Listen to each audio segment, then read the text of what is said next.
But with only just a few minutes being burned in the first period, an innocent-looking rush would change the entire series. Damn! What's good, YouTube? It's my B! Back with another video. And first of all, let's go ahead and get to it. Thank you, Jesus, for allowing us to be here another day. And shout out to Andy, like the comment is up on the screen. Suggested this video and a couple other videos that we're going to react to. As y'all know, if you commented and you requested, I deliver, you know what I'm saying? But this is when a hockey game sparked a riot. It was based off my last video. If you haven't seen that, check that out up in the top right. It was a couple of fights that were happening. And based off that video, she commented down below and she suggested this. So let's not waste no time. Hit that like button, hit that subscribe button, turn post notifications on. Comment more videos that you want to see. Let's get into it. A wild night turned into a very dangerous situation in that city. Damn. Elliot has been tracking all of this. Overnight nasty. Yeah, as we can see, I mean, it was a terrifying scene there in Vancouver. Angry fans obviously pouring out into the streets. Emotion. No way. All of this should have never have happened. But when you get two franchises starving for a championship and a whole lot of bad blood and mind games, the emotions reach a new level that we see very rarely in sports. And when two teams hate each other as much as these guys do, and emotions get out of hand on the ice, sometimes it becomes a lot bigger than just a game. Bro, that's crazy. It's crazy to think. What? In 2011, there was one team who utterly dominated the NHL. That team was the Vancouver Canucks. The Canucks finished with the best regular season record and the President's Trophy. 54-19? Led by Daniel and Henrik Sedin allowed them to become the top dog in the league. On the other side of the league, in the Eastern Conference, is the Boston Bruins. The Bruins were a solid physical team who got in your face to have success. Now, to get to this moment in a do-or-die Game 7, these two teams had to deal with an overwhelming amount of adversity. The Canucks faced the ultimate mental hurdle in the first round against the defending Cup champs, who were the Chicago Blackhawks. Okay. The Blackhawks knocked out the Canucks the previous season, so there was already a lot of bad blood. Damn! Is that a black eye? No way! Between these two teams. The Canucks took the first 3 games and then proceeded to lose the next 3, so the series went 7. With all the pressure in the world on the President Trophy Canucks, an epic collapse like this in the first round would likely be catastrophic for the organization and ultimately would lead to a complete overhaul. It would come all the way down to a Game 7 overtime to push this Canucks team over the hurdle. After that, they got by Nashville in 6 and San Jose in 5 to advance to the Stanley Cup Finals. Now, what's important to note is that in that San Jose series, Vancouver's man advantage went 9 for 24 in the entire series. That's a sizzling 37.5%. San Jose wanted to get physical with the Canucks, but their mentality, according to defenseman Kevin Bieksa, which was basically let the Sharks push them around if they wanted to.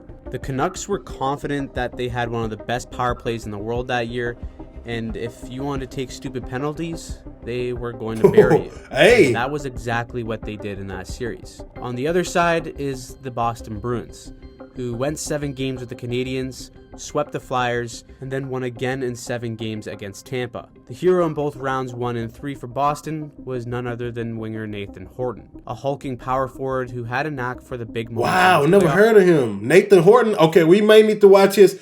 Hit that like button right now if you want to see a Nathan Horton highlight. Run by scoring the Game 7 OT winner in round 1 and the series clincher in another Game 7 of round 3. That leads us to this series here. The Stanley Cup Finals between the Vancouver Canucks and the Boston Bruins. Game 1, Rogers Arena is in Vancouver, and this game couldn't get any closer.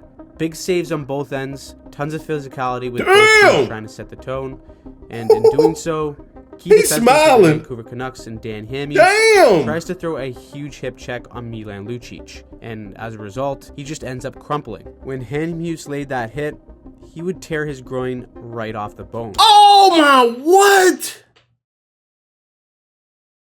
and that means he was completely done for the series. Wow. A huge blow to the blue line for the Canucks, but the bigger storyline was Alex Burrows apparently biting the finger of Patrice Bergeron in a scrum. The cameras caught the interaction between the two, but it was unclear to the NHL whether or not Burrows actually did bite his finger. However, many fans found it hard to believe that a player like Patrice Bergeron would have lied about something like that. Either way, Burrows didn't receive any discipline, and he was cleared to play in Game 2. Raffi Torres of the Canucks would be the only guy to find the back of the net in this game, and the Canucks took a tight Game 1 on home ice. Wow. Mind games and hate had officially been ignited. Then the presence of Alex Burrows was felt big time in Game 2, as this one included more scoring, but was once again another tightly contested game. Burrows would score the first goal of the game, and after both teams went back and forth to get all squared up at 2, this game would require OT. As soon as the puck drops, he put his finger in his face. Play to Burrows to spring him on a quick rush. Puck drop, I gotta go back to that. Hold on. This game would require. Bro, you do that to somebody in the hood, they gonna knock your ass. Bro, he really got his finger in his face. Bro, you know how disrespectful that is? That is so disrespectful. OT. As soon as the puck drops, Daniel Sedin makes a heads-up play to Burrows to spring him on a quick rush. Burrows fakes the slap shot, gets Thomas out of the that was a great fake. And then tucks a wraparound to end the game. That was nice. He was arguably not even supposed to be in this game too, ends up being an integral part to the result. The Canucks were now up 2-0, but both games were extremely tight and honestly could have went either way. This set up a crucial Game 3. If the Canucks went up 3-0, this series was likely to be curtains. But if the Bruins found a way to win, it changes everything. Early on, the Bruins looked to target Burrows, especially for his antics against Bergeron. A couple of solid hits and some trash talking raised the intensity of this game, but with only just a few minutes being burned in the first period, an innocent-looking rush would change the entire series. Damn! Ooh, he out. He out. Oh my gosh. That's Horton. Damn. After being a critical part of their run to get to this point, Nathan Horton would dish the puck to the wing and watch his pass as he enters the zone. Almost a full second after the puck is gone, defender Aaron Rome on the Canucks steps up and levels Horton with a high and late hit. The aftermath was hard to watch. Oh my goodness. But no one was home. Horton had to be stretchered off the ice, and this hit completely changed the dynamic of the series.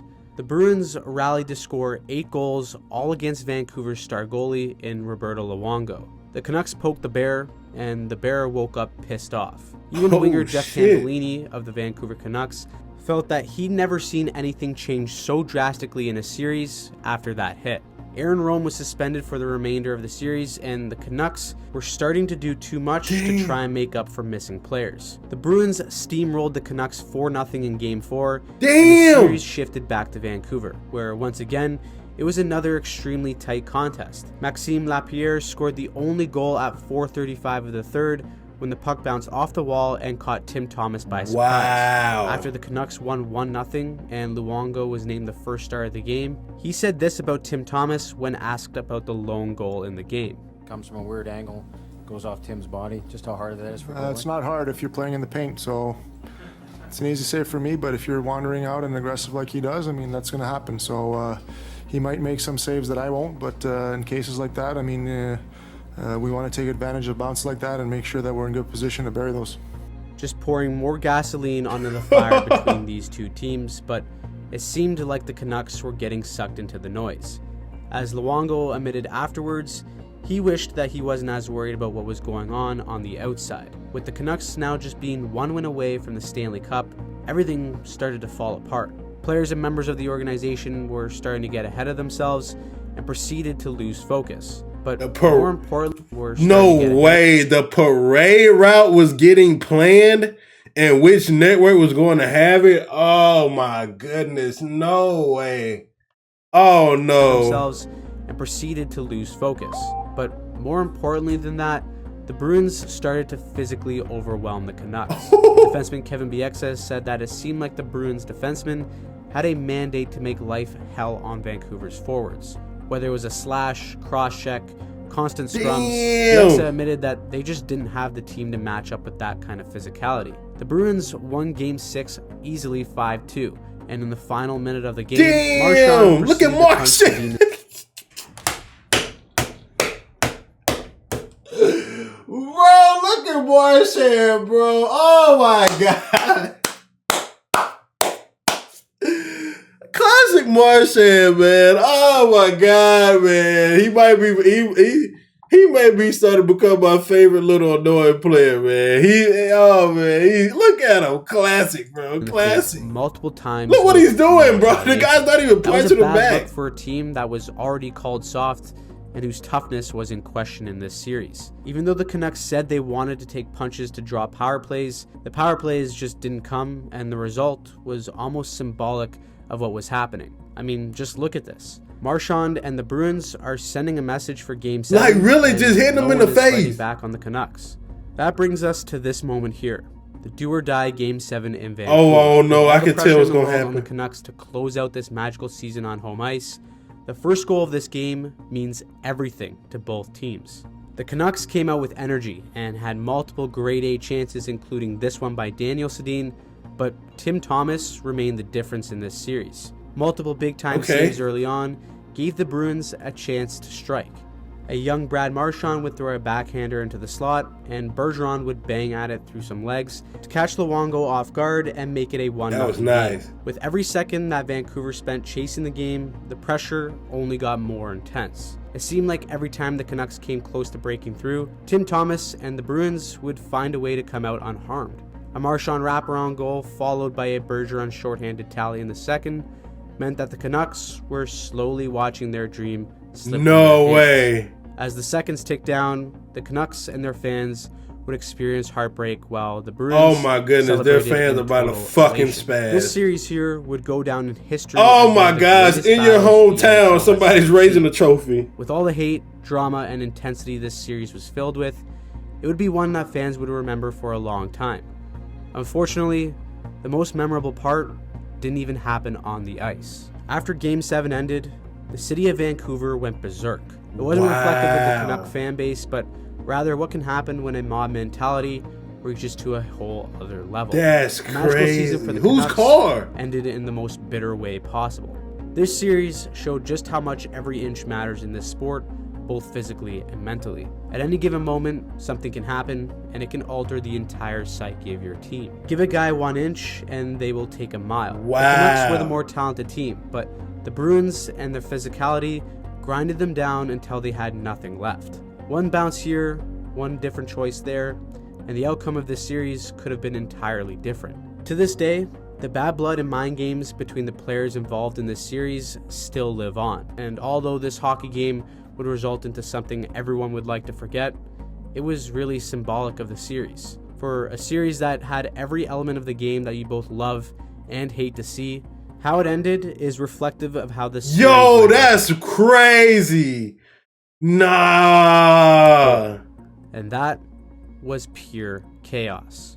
Wow, that was great. That was great. That was great. I didn't want to pause too much during that because it was. I want to be able to listen and see. That's wild, bro. That is so wild. Imagine you just started your business. A motherfucker lose a hockey game and they're burning your shit down. They're breaking in. Oh my goodness. Oh, that's crazy, man. Oh, that's great. I can't wait to watch the other ones. Oh, I can't wait to watch the other ones. I hope you have enjoyed this video. If you did, hit that like button, hit that subscribe button, turn post notifications on, and that's going to be the end of it. If you need another video to watch from me, check out this one right here in the middle of the screen, and I'll catch you in the next one.